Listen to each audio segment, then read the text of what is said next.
leader, Gabrielle Lochard. So I'm gonna do kind of a speed round question. So I want to get y'all out of here in time because y'all spent a beautiful Sunday with us. We really appreciate your time, okay? So my first question is actually not my own. It's from Olula. Olula's in Cleveland right now. They send their best. And their question is, thinking of roots or being rooted, in what ways have the places where you've laid down roots shaped your artistry? How have artists' ancestors from those places influenced you? Yeah, so I grew up in Birmingham, Alabama, and I grew up in the church, so around a lot of gospel music, a lot of hooting and hollering. And so that's really what got me into like improvising and playing music outside of classical. And then coming here to Chicago, you know, not just playing in Sinfonietta, but like learning more about the rich history of Black composers within America, within the world, and just what such a, what's the word I'm thinking of, heritage we have within this field. You know, that was encouraging, but also coming to spaces like Elastic or learning about the ACM and experiencing the freeness of music making when I'm around these, you know, different groups of people. I feel like that really has influenced me. Did that answer the question? Yeah, absolutely, absolutely. Yeah, you can. Come on. You want to share? Yeah. I don't. That was a very long. I don't remember all the question, but I do remember the word roots. Yeah. And I immediately thought of like. I think I get most of my influence from like the people you hang out with, and like I immediately thought like, oh yeah, like I've been friends with Caitlin since 2017. So like, the way I play is like influenced by her, and like even other people in the audience like Josh. Like I don't remember when we met, but like I've known you for a little while, and I just, you know, like I steal ideas from you or from, you know, so and so. It's kind of like a language, you know, like you listen to enough people speak and you like by accident like copy the way they like their like idiosyncrasies or you know what I mean? Yeah. So that's kind of like how a lot of my music is, you know, it's like an amalgamation of like, this is what my friend group sounds like. You know what I mean? Like I'm sort of like the medium that like blah. This is my I am my friend group. You know what I'm saying? Like I'm not me. I am everyone else around me. So yeah. Yeah. I will be brief because that's all true, right? Like I'm always picking it up from everyone around me. Roots is, we were actually talking about this earlier. Caitlin asked me, well, have you ever felt rooted? And I had to honestly answer no. I'm somebody who has lived in many different places, and I think I've never felt quite comfortable in any of them. So I think my artistic nature is very like nomadic or something. And also I'm deep in this thing right now about Creole, like Creole identity and Creole spirituality and Creole artistry and what it means to be, that word heritage, descended from so many lineages. And connecting with all of them. So. Ooh. Kind of like related to home and this idea of collaboration, or you are the people who you are around. What are some collaborators, inspirations that you find that influences your work in this instance? If that's cool. Mm-hmm. I can go first since I have a microphone. Julian. That's my answer. Julian and I started collaborating a few months ago, and it's been like blowing my mind. It's been so good because I have been wanting to do like this contemporary Black improvised opera idea for years and been simmering it. And then we met and found that we had been thinking about a lot of this. I have rarely met a singer who is like is like such a good kind of like vocabulary partner. So that's my answer. Yo, Yes. yeah. And obviously, actually, everyone here, I'm new to Chicago, so every time I come to these events, I'm like, whoa, like, who are you? So hopefully, all these new people. Yeah. Oh, what was the question again? So, Can you like yeah, do you have any question for dummies? Like, what are the qualities that you look for in a collaborator? Oh, I always think of it as like, you have something that I want. You know what I'm saying? Like, it sounds very selfish, you know, and very like, but it's like I really like that. Like, I think you're really cool. Like, this is the thing that I like admire about you, and I want this. Like, I remember one time we did a gig together at that. Josh was at that bookstore. That was my first time hearing you. We did. I don't know what we did. I can't even describe. It was so cool. Yeah, and ever since then I've been thinking like, oh yeah, like I need a, or like even Josh, like I'll ask you for lessons sometimes. So I'm like, oh yeah, like I want whatever that is, you know. Yeah, and even if it's not like in a musical context, like I love just like calling people and talking about music, or even not even talking about music, just like hanging out, you know. Like I randomly just be FaceTiming you. I'll just club, hey, like what's going on, or hey, do you want to, you know, what's. And I think all that like influences how you sound. I think it's more than just like, you know, like oh, like music. It's everything. Anyways. Yeah, no, I agree with John. The relationship outside of our instruments matter as well. Like I personally like to keep my anxiety low. Like I have to be able to vibe with you as a person. Like, are you a nice person? Are you pleasant to be around? How well do we listen to each other? That's important to me as a collaborator. How well we listen to each other, how we play together, how we interact together. Yeah, for sure. Well, let me switch it up a little bit. I was wondering, could you talk about how you came to the title Modern Roots? And can you talk a little bit about, like, diasporically, how it, like, includes so many different perspectives of Black music making? You know, like, everyone is coming with such a unique point of view. Could you just hit on some features that you like the best about the composition you chose? Yeah, so I think, John, you came up with the title Modern Roots when we were trying to, you did it, right? I said something like that. Yeah. You had something else, and then It was like, that's lame. I do be talking like that, but that's not how. That's not how I said it.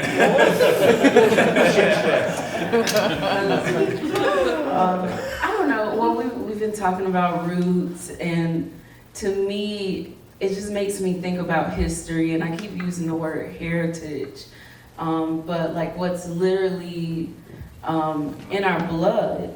And so like bringing all these compositions by various Black composers, and you know, they're all different in different ways. Some may seem a little bit more classical, some are a little bit more modern, and one or a couple are like choose your own adventure.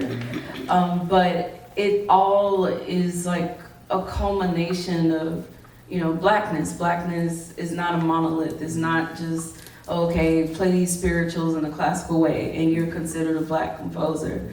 Like, we exist in so many, you know, different ways. And so I think the reason why I like the title Modern Roots so much is because I think about, you know, I'm bringing my ancestors with me, and we're still doing this, and we're still creating.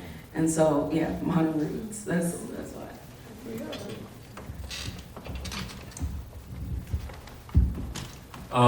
I like the title because, like, you know, this is the music that is happening today, or today-ish, and like, these are, I guess, like, this is the stuff that people will be like playing and listening to, and you know, like Elastic and 2100. You know what I'm saying? Like these are.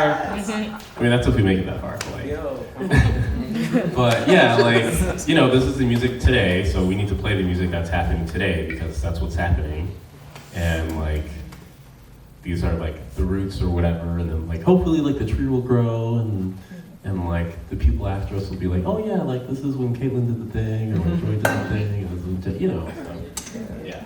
Okay, cool. I didn't name the thing. Oh. Was the question specifically about the title, Modern Roots? Oh, yeah. Okay. It's okay. No, just joking. No, it's all right. Let me, since you got the mic, let me ask you this. So, coming back to piano music, you breathe fresh expression through your interpretations of Schubert and Bach. Oh, wow. Like, Thank what you. is it to meet the composer where your soul is at? You are the interpreter of today's audience, and you bring a perspective that honors the complex histories of these classical music making with your own personal experiences. So could you talk That's about like both a huge compliment and a very elegant question. And I want to say I'm so appreciative for all of you who are here and so engaged with this. It's so healing something for me. Okay, there is a very distinct spiritual question, which is that I am communing. And I have actually felt that since I was a child. I was in a storytelling event yesterday at a church in Berkeley, because I just got off a plane today from the Bay Area. And I told the story about my hearing started to get more faint when I was 10 years old, and then there was like a fluid thing, and I had this surgery that was like a miracle surgery, like total initiation. The first time I played the piano after, I like hearing in Technicolor, and I think I honestly feel like it was a kind of initiation from the spirit world. Of course it was, most things are. And I remember having these discussions where I was like, dude, I think Mozart like it, what I'm doing. And because of the way that most of us have been trained in this really punitive system, we're taught like, well, probably not. But, increasingly, as I get deeper in a path of shamanism, which is deeply informed by West African practice and being a Creole person, so it's also European practice, also Celtic practice, also European. I've been getting actually deeper into this as also like, I spent a lot of time with the art of Central Europe. I've been there many times, and not many times, a few times. I've especially Schubert, I have all this intimacy with, and I think, well, okay, those are ancestors too. That's how it is, and I have a lot of clarity at this time in my life that not everybody is allowed into the fellowship, actually. There's lots of people who play this music for really cruel colonial purposes. And I've had to get clear that that's not what I'm up to. Of course, how could it be? But I've had to get really clear that my discussion with these spirits is very complex and nuanced and is happening in the present moment. And we were talking about Beethoven 9 earlier. I have these discussions with the Beethoven spirit, and I can feel the heartbreak that piece that's so about freedom, about the unity of everyone, has been co-opted by fascism so many times. It's awful. So there's that. And I think also slowing down. So I remember, first of all young musicians like to play fast. It's a cliche, but everyone is telling you need to slow down. Young pianists like to play really fast. That's the thing. And I had a piano teacher in college who I remember told me that I was a late bloomer, and I was kind of insulted. But now I can see what he meant, which is that he was actually, like, he wasn't communicating it well, but he was one of the only people who saw what was coming. And now I feel like I'm operating at a level of maturity where I can just say, like, what if I slow down to the pace of my actual playing? Or like Martha Argerich says, Martha Argerich, a pianist who plays very fast, says you can only play as fast as you can listen. And so I guess that means that she listens at hyperspeed, but for me, I've been taking it really seriously. Like, let me go at the pace of my nerves, of my shaking hands, of my inner monologue, of my whatever. Let me slow down enough. I gave a recital recently and I wrote this note to myself. I said, it was something like every moment is love. So it's like every time I freak out, I just have to think, okay, focus, love. Something like that. You come up with a moving meditation. And so that's also been kind of profound to just realize, like, I don't have anything to prove.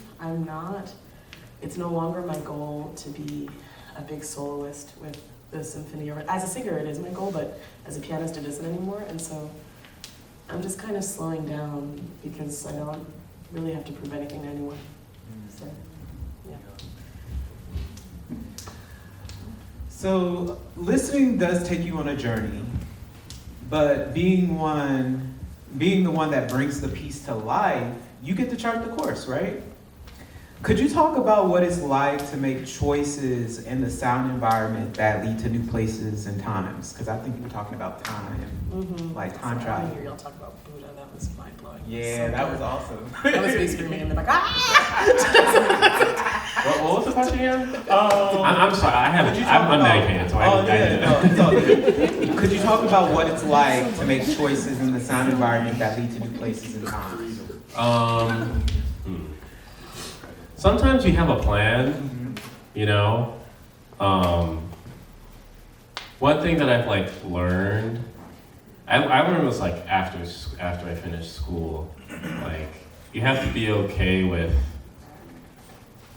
like whatever you feel like in the moment, and you also have to commit to it. And if it doesn't go according to like how you plan it, that's like fine, you know? Because, like, remember how we did, like, in rehearsal we did Buddha, and it was cool. But then for sound check, like, I don't know what happened.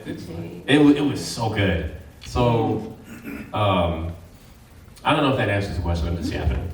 But, I've been really trying to just, like, accept that, like,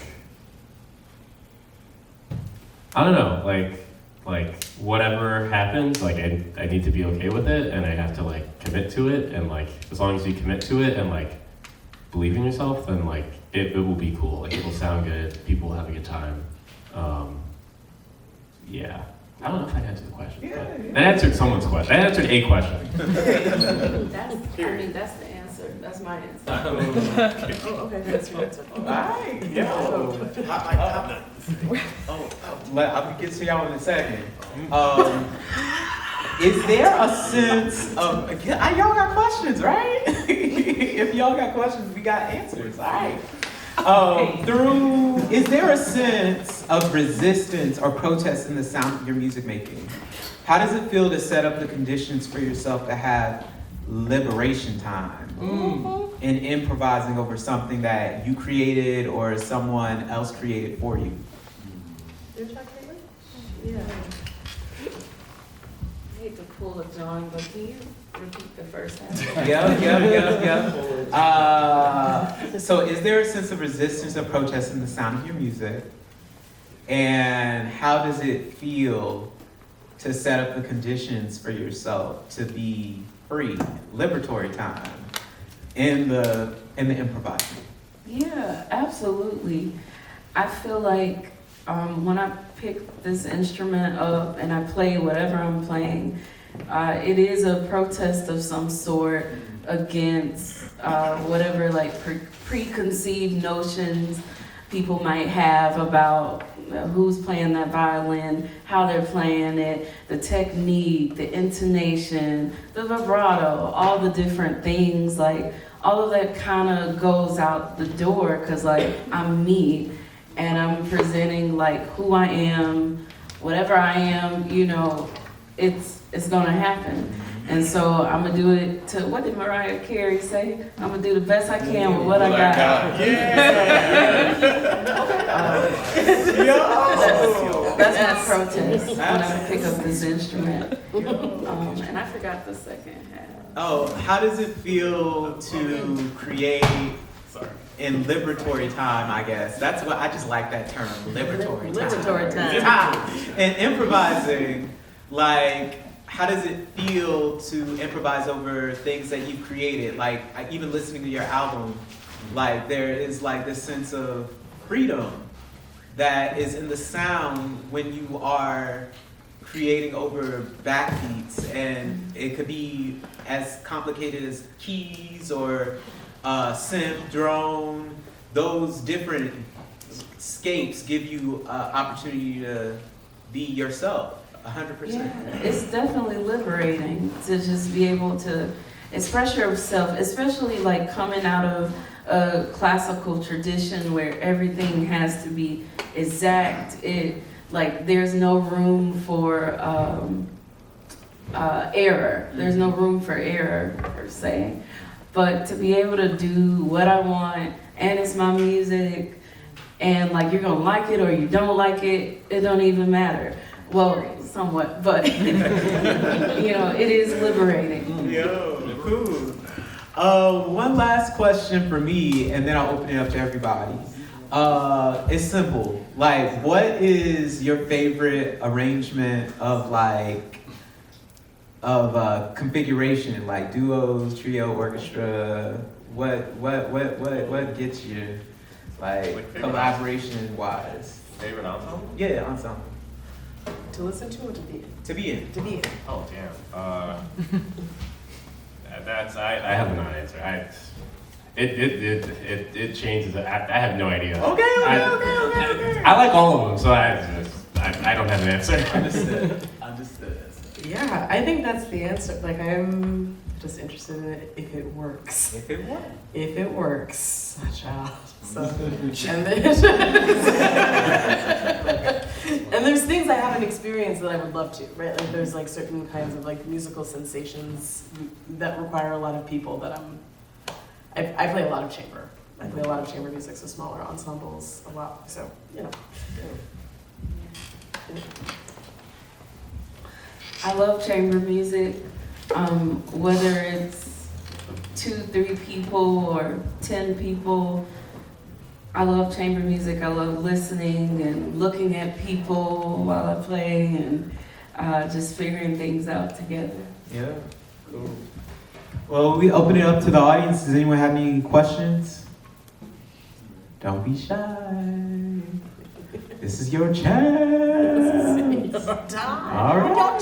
Going once. Going twice. Going 3 times. Let's clap it up for everybody. Oh, we got one. All right, come on. It's kind of, your last question kind of made me think about it. Personally, what feeds your soul more, or what is more euphoric for you, discovering music or sharing music with others for the first time?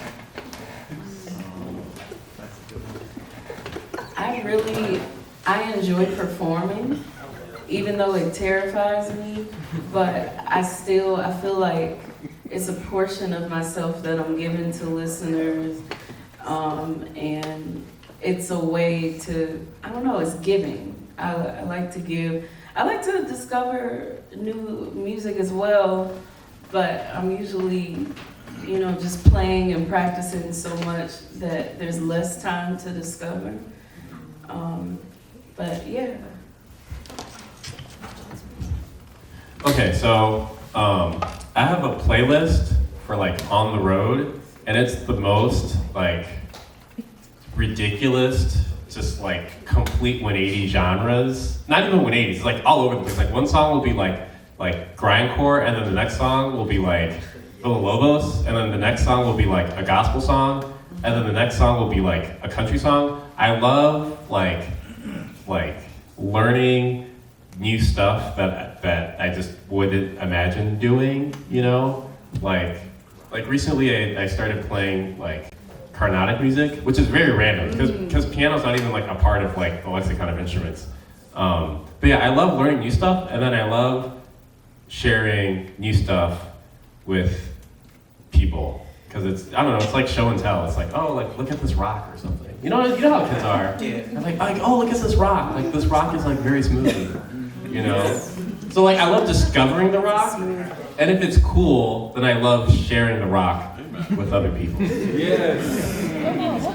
I love rocks. I collected rocks as a child. For me, they're the same. So what I love most is to share. I prefer to be playing with people pretty much all the time, and that's probably also because I spent so much time in the practice room as a young person. In a way, I'm kind of over it.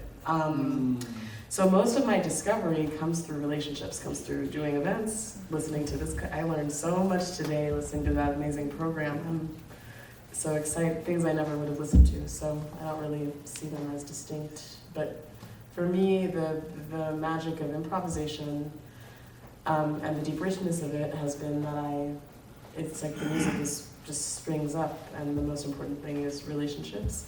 So. Any more questions? Sir. All right, going once, going twice, going 3 times. Clap it up for everybody. Gabrielle Lochard, John Bitoy, and Gabrielle Lochard.